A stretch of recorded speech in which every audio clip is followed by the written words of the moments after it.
ಅಯೋಧ್ಯೆಯಲ್ಲಿ ಐತಿಹಾಸಿಕ ರಾಮ ಮಂದಿರ ಲೋಕಾರ್ಪಣೆ ಆಗಿದ್ದು ಇಂದಿನಿಂದ ಭಕ್ತರಿಗೆ ರಾಮಲಲ್ಲಾನ ದರ್ಶನಕ್ಕೆ ಅವಕಾಶ ನೀಡಲಾಗಿದೆ.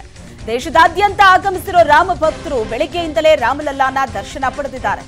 ರಾಮ ಮಂದಿರದ ಆವರಣದಲ್ಲಿ ರಾಮ ಭಕ್ತರ ನೂಕುನುಗ್ಗಲು ಆರಂಭ ಆಗಿದ್ದು ದರ್ಶನಕ್ಕೆ ಬೆಳಗಿನ ಜಾವ 3 ಗಂಟೆಯಿಂದಲೇ ಭಕ್ತರು ಹೆಚ್ಚಿನ ಸಂಖ್ಯೆಯಲ್ಲಿ ನೆರೆದಿದ್ರು. ಕೊರೆಯೋ ಚಳಿಯನ್ನು ಲೆಕ್ಕಿಸದೆ ಬೆಳ್ಳಂಬೆಳಗ್ಗೆ ದರ್ಶನಕ್ಕೆ ಕಾದು ನಿಂತು ದರ್ಶನ ಪಡೆದಿದ್ದಾರೆ.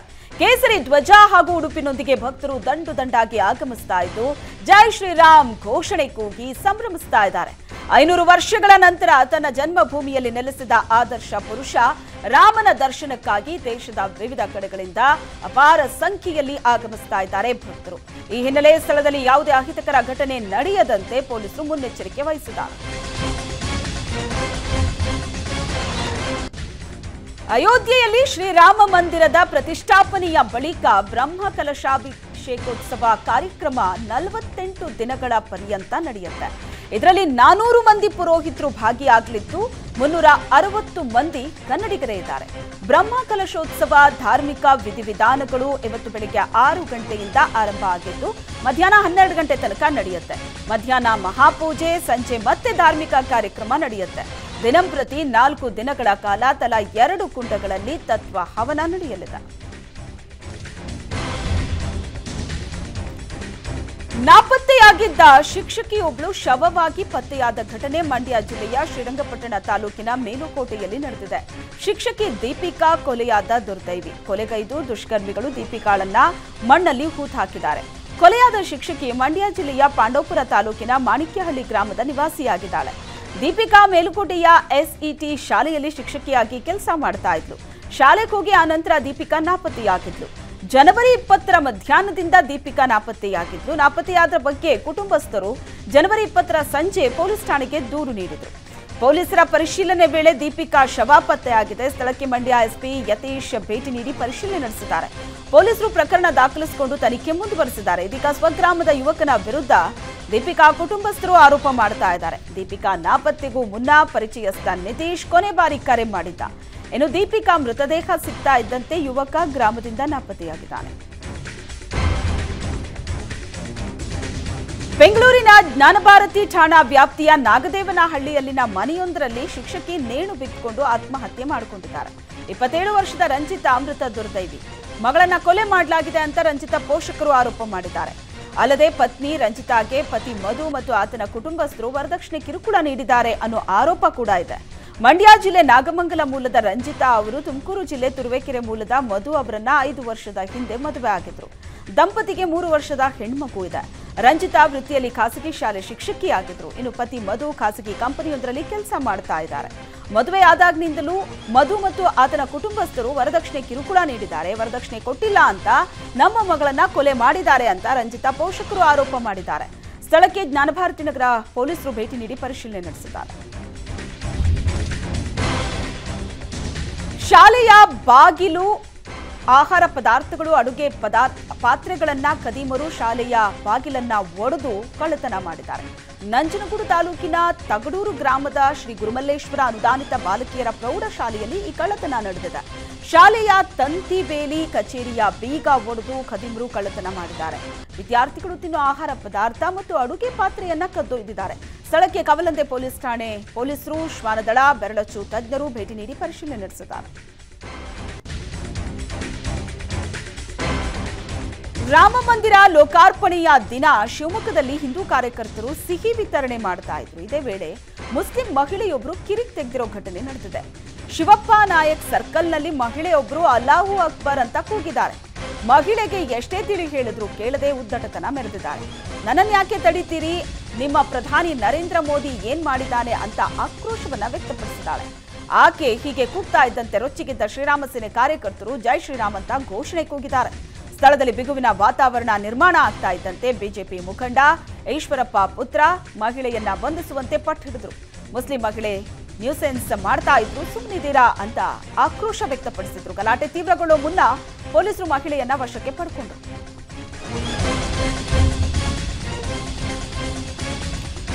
ಬಾಲರಾಮನ ಪ್ರಾಣ ಪ್ರತಿಷ್ಠಾಪನೆ ಹಿನ್ನೆಲೆ ಜೈ ಶ್ರೀರಾಮ್ ಘೋಷಣೆ ಕೂಗ್ತಾ ಹೊರಟಿದ್ದ ಯುವಕರ ಗುಂಪಿನ ಮೇಲೆ ದುಷ್ಕರ್ಮಿಗಳು ಕಲ್ಲು ತೂರಿರೋ ಘಟನೆ ಬೆಳಗಾವಿಯ ಪಾಟೀಲ್ ಗಲ್ಲಿಯಲ್ಲಿ ನಡೆದಿದೆ.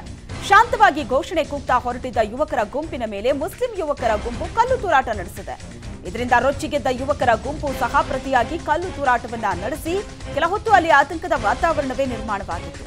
ಘಟನೆ ನಡೆದ ತಕ್ಷಣ ಸ್ಥಳದಲ್ಲಿ ಕರ್ತವ್ಯಕ್ಕೆ ನಿಯೋಜನೆಗೊಂಡಿದ್ದ ಪೊಲೀಸರು ಲಘು ಲಾಠಿ ಚಾರ್ಜ್ ನಡೆಸಿ ಯುವಕರ ಗುಂಪನ್ನ ಚದುರಿಸಿದ್ದಾರೆ. ಪೊಲೀಸರು ಬರ್ತಾ ಇದ್ದಂತೆ ಎರಡು ಗುಂಪಿನ ಯುವಕರು ತಕ್ಷಣವೇ ಸ್ಥಳದಿಂದ ಕಾಲ್ಕಿತ್ತು ಪರಾರಿಯಾಗಿದ್ದಾರೆ. ಸ್ಥಳಕ್ಕೆ ಮಾರ್ಕೆಟ್ ಠಾಣೆ ಪೊಲೀಸರು ಭೇಟಿ ನೀಡಿ ಸಿಸಿಟಿವಿ ಪರಿಶೀಲನೆ ನಡೆಸಿದ್ರು. ಮುಂಜಾಗ್ರತಾ ಕ್ರಮವಾಗಿ ಸ್ಥಳದಲ್ಲಿ 2 ಕೆಎಸ್ಆರ್ಪಿ ತುಕಡಿಯನ್ನ ನಿಯೋಜನೆ ಮಾಡಲಾಗಿದೆ. ಬಿಜೆಪಿ ಸರ್ಕಾರದ ಅವಧಿಯಲ್ಲಿ ಆದ ಪಿಎಸ್ಐ ನೇಮಕಾತಿ ಅಕ್ರಮ ಕೇಸ್ ಸಂಬಂಧ ನ್ಯಾಯಾಂಗ ಆಯೋಗ ಸರ್ಕಾರಕ್ಕೆ ವರದಿ ಸಲ್ಲಿಕೆ ಮಾಡಿದೆ. ನ್ಯಾಯಮೂರ್ತಿ ಬಿ ವೀರಪ್ಪ ಸಮಿತಿಯು ಸರ್ಕಾರಕ್ಕೆ ತನ್ನ ವರದಿಯನ್ನ ಸಲ್ಲಿಸಿದ್ದು ಸಿಐಡಿಗೆ ಹೆಚ್ಚಿನ ತನಿಖೆಗೆ ಶಿಫಾರಸು ಮಾಡಿದೆ. ಹೈಕೋರ್ಟ್ನ ನಿವೃತ್ತ ನ್ಯಾಯಮೂರ್ತಿಯಾಗಿರೋ ನ್ಯಾಯಮೂರ್ತಿ ವೀರಪ್ಪ ಅವರು 471 ಪುಟಗಳ ವರದಿಯನ್ನ ಮುಚ್ಚಿದ ಲಕೋಟೆಯಲ್ಲಿ ಮುಖ್ಯಮಂತ್ರಿ ಸಿದ್ದರಾಮಯ್ಯನವರಿಗೆ ಸಲ್ಲಿಸಿದ್ರು. ವರದಿಯಲ್ಲಿ ಪೊಲೀಸರು ಮತ್ತು ಜನಪ್ರತಿನಿಧಿಗಳ ಗಂಭೀರ ಲೋಪವನ್ನ ಎತ್ತಿ ತೋರಿಸಿದ್ದಾರೆ. ವರದಿಯಲ್ಲಿ ಯಾವುದೇ ಜನಪ್ರತಿನಿಧಿಗಳ ಹೆಸರು ಪ್ರಸ್ತಾಪವಾಗಿದೆಯೇ ಅನ್ನೋದು ವಿಧಾನಮಂಡಲದಲ್ಲಿ ಚರ್ಚೆಗೆ ಬಂದ ನಂತರವೇ ತಿಳಿದಿದೆ.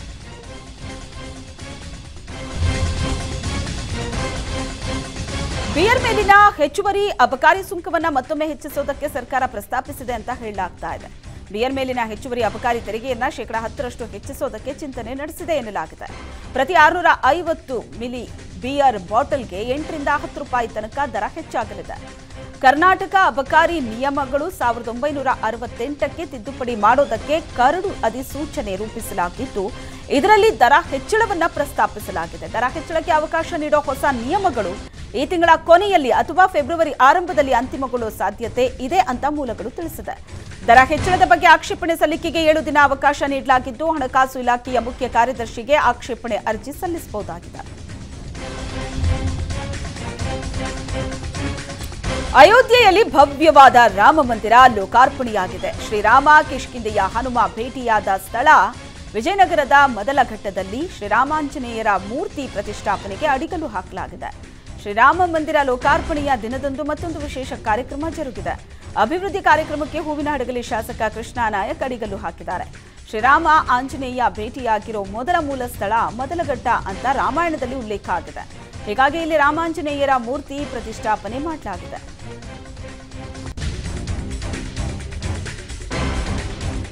ರಾಜ್ಯದ ಎಸ್ಕಾಂ, ಬೆಸ್ಕಾಂ, ಮೆಸ್ಕಾಂ, ಜೆಸ್ಕಾಂ ಇಲಾಖೆಗಳು ವಿದ್ಯುತ್ ದರ ಪರಿಷ್ಕರಣೆ ಪ್ರಸ್ತಾಪ ಮಾಡಿದೆ. ಪ್ರತಿ ಯೂನಿಟ್ಗೆ 40 ರಿಂದ 60 ಪೈಸೆ ತನಕ ವಿದ್ಯುತ್ ದರ ಹೆಚ್ಚಳಕ್ಕೆ ಪ್ರಸ್ತಾಪಿಸಿದೆ. ಎಸ್ಕಾಂಗಳು ಸಲ್ಲಿಸಿರುವ ವಿದ್ಯುತ್ ದರ ಏರಿಕೆ ಅರ್ಜಿಗೆ ಸಂಬಂಧಪಟ್ಟಂತೆ ಕೆಇಆರ್ಸಿ ಸಭೆ ನಿಗದಿಪಡಿಸಿದೆ. ಎಸ್ಕಾಂಗಳು ಸಲ್ಲಿಸಿರುವ ದರ ಏರಿಕೆ ಅರ್ಜಿಗೆ ಸಾರ್ವಜನಿಕ ಅಭಿಪ್ರಾಯ ಸಂಗ್ರಹಕ್ಕೆ ಕೆಇಆರ್ಸಿ ಫೆಬ್ರವರಿ ಮೊದಲ ವಾರದಲ್ಲಿ ಸಭೆ ನಿಗದಿಪಡಿಸಿದೆ. ಸಭೆಯಲ್ಲಿ ಸಾರ್ವಜನಿಕ ಅಭಿಪ್ರಾಯ, ಆಕ್ಷೇಪಣೆ, ಸಲಹೆಗಳನ್ನು ಕ್ರೋಢೀಕರಿಸುವುದಕ್ಕೆ ಅವಕಾಶ ನೀಡಲಾಗಿದೆ. ಸಾರ್ವಜನಿಕರ ಅಭಿಪ್ರಾಯದ ಆಧಾರದ ಮೇಲೆ ಪ್ರತಿ ಯೂನಿಟ್ಗೆ ಇಂತಿಷ್ಟು ದರ ನಿಗದಿ ಮಾಡುವ ಸಾಧ್ಯತೆ ಇದೆ.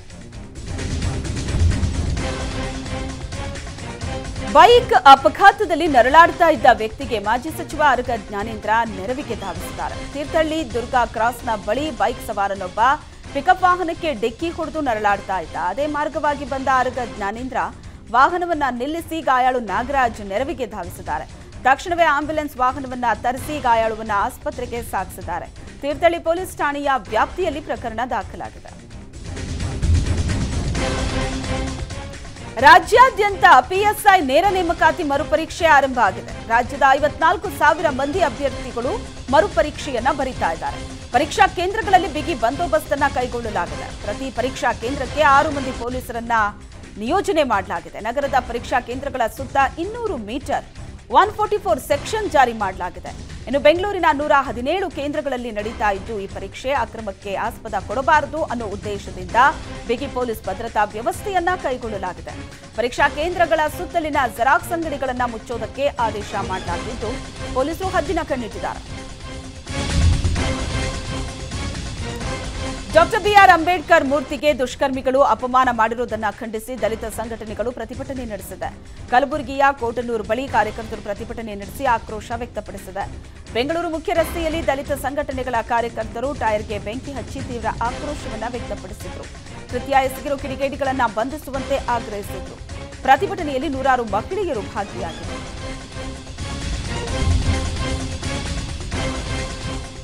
ಅಯೋಧ್ಯೆಯಲ್ಲಿ ಶ್ರೀರಾಮನ ಪ್ರಾಣ ಪ್ರತಿಷ್ಠಾಪನೆ ಹಿನ್ನೆಲೆ ಬೆಂಗಳೂರಿನ ವಿವಿಪುರಂನಲ್ಲಿ city south zone auto consultant association Ramotsava ಸಂಭ್ರಮಾಚರಣೆ ಮಾಡಿತು. 13 ಲಕ್ಷ ಶ್ರೀರಾಮ ತಾರಕ ಮಹಾಯಾಗ, ಶ್ರೀ ಸೀತಾ ಕಲ್ಯಾಣೋತ್ಸವ ಹಾಗೂ ಕಲಶಾಭಿಷೇಕ ಕಾರ್ಯಕ್ರಮ ಆಯೋಜಿಸಲಾಗಿತ್ತು. ಶ್ರೀ ರಾಮಸ್ವಾಮಿ ದೇವಸ್ಥಾನದಲ್ಲಿ ಹೋಮ ಹವನ, ವಿಶೇಷ ಪೂಜಾ ವಿಧಿವಿಧಾನಗಳನ್ನು ನೆರವೇರಿಸಲಾಯಿತು.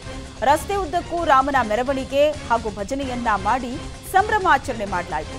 ಈ ಸಂದರ್ಭದಲ್ಲಿ ಕಾರ್ಯಕ್ರಮದ ಆಯೋಜಕರಾದ ಆನಂದ್, ಶ್ರೀನಿವಾಸ್, ಶೇಖರ್, ಚಂದ್ರು, ಅರುಣ್, ವೆಂಕಟಾಚಲ ಹಲವು ಗಣ್ಯರು ಉಪಸ್ಥಿತರಿದ್ದರು.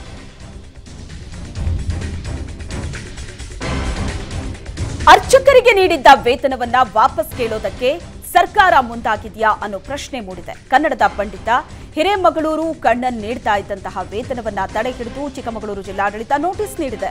ಹಿರೇಮಗಳೂರು ಕಣ್ಣನ್ ಕಳೆದ 50 ವರ್ಷಗಳಿಂದ ಚಿಕ್ಕಮಗಳೂರು ಹೊರವಲಯದಲ್ಲಿರೋ ಕಲ್ಯಾಣ ಕೋದಂಡರಾಮ ದೇವಾಲಯದ ಪ್ರಧಾನ ಅರ್ಚಕರಾಗಿ ಸೇವೆ ಸಲ್ಲಿಸ್ತಾ ಇದ್ದಾರೆ.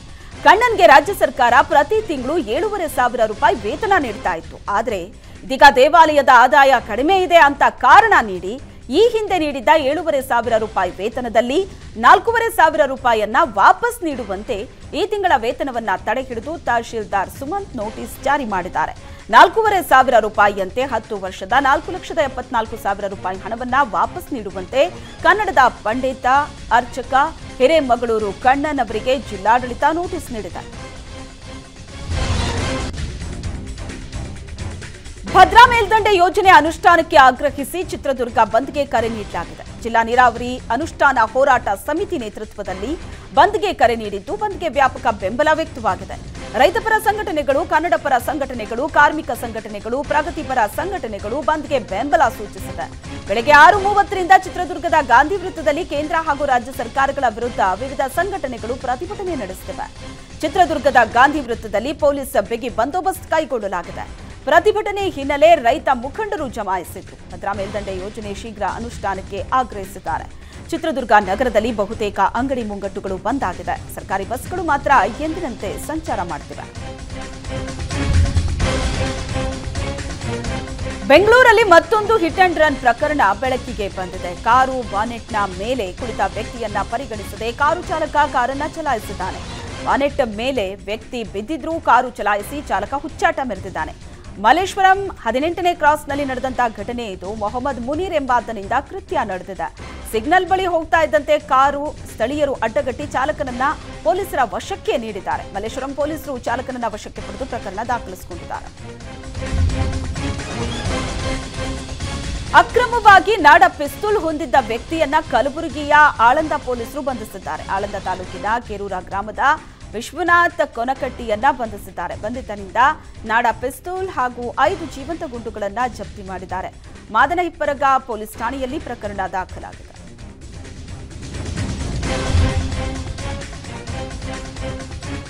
ಪಿಎಸ್ಐ ನೇಮಕಾತಿ ಅಕ್ರಮಕ್ಕೆ ಸಂಬಂಧಿಸಿದ ವರದಿ ರಾಜ್ಯ ಸರ್ಕಾರಕ್ಕೆ ಸಲ್ಲಿಕೆಯಾಗಿದ್ದು, ಇದನ್ನ ಜಂಟಿ ಅಧಿವೇಶನದಲ್ಲಿ ಸಲ್ಲಿಸೋದಕ್ಕೆ ಸಿಎಂ ಸಿದ್ದರಾಮಯ್ಯ ಚಿಂತನೆ ನಡೆಸಿದ್ದಾರೆ. ಹೈಕೋರ್ಟ್ನ ನಿವೃತ್ತ ನ್ಯಾಯಮೂರ್ತಿ ಬಿ ವೀರಪ್ಪ ನೇತೃತ್ವದ ತನಿಖಾ ವರದಿಯನ್ನ ಮುಖ್ಯಮಂತ್ರಿ ಸಿದ್ದರಾಮಯ್ಯ ಅವರಿಗೆ ಸಲ್ಲಿಕೆ ಆಗಿದೆ. ತನಿಖಾ ಸಮಿತಿ ನೇಮಕಾತಿ ವೇಳೆ ಆಗಿರೋ ಲೋಪಗಳ ಬಗ್ಗೆ ಸಂಕ್ಷಿಪ್ತವಾಗಿ ಉಲ್ಲೇಖಿಸಿದೆ. ಪ್ರಕರಣದಲ್ಲಿ ಹಲವು ರಾಜಕಾರಣಿಗಳು ಭಾಗಿಯಾಗಿದ್ದಾರೆ ಅನ್ನೋ ಆರೋಪವನ್ನು ಮಾಡಲಾಗಿದೆ. ನೋಟಿಸ್ ನೀಡಿದ್ರೂ ಕೆಲವು ಪ್ರಭಾವಿಗಳು ಗೈರಾದ ಬಗ್ಗೆಯೂ ಉಲ್ಲೇಖಿಸಲಾಗಿದೆ. ವರದಿಯಲ್ಲಿ ಇರೋ ಅಂಶಗಳನ್ನ ಸದ್ಯದ ಮಟ್ಟಿಗೆ ಗೌಪ್ಯವಾಗಿರಿಸೋದಕ್ಕೆ ಸರ್ಕಾರ ಚಿಂತನೆ ನಡೆಸಿದೆ ಅಂತಲೂ ಹೇಳಲಾಗಿದೆ. ಇದನ್ನೇ ಅಸ್ತ್ರ ಮಾಡಿಕೊಂಡು ವಿಪಕ್ಷಗಳ ವಿರುದ್ಧ ಸಮರ ಸಾರೋದಕ್ಕೆ ಸರ್ಕಾರ ಮುಂದಾಗಿದೆ.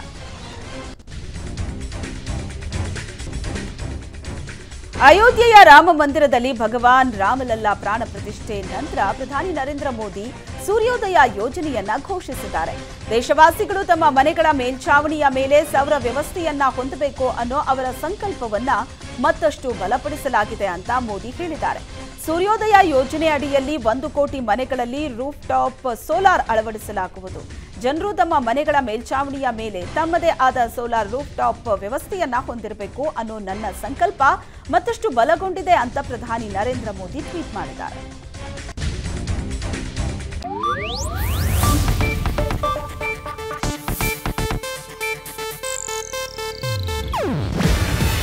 ಇದು ಏಷ್ಯಾನೆಟ್ ನ್ಯೂಸ್ ನೆಟ್ವರ್ಕ್ ಪ್ರಸ್ತುತಿ. ನೀವು ನೋಡ್ತಿದ್ದೀರಾ ಏಷ್ಯಾನೆಟ್ ಸುವರ್ಣ ನ್ಯೂಸ್.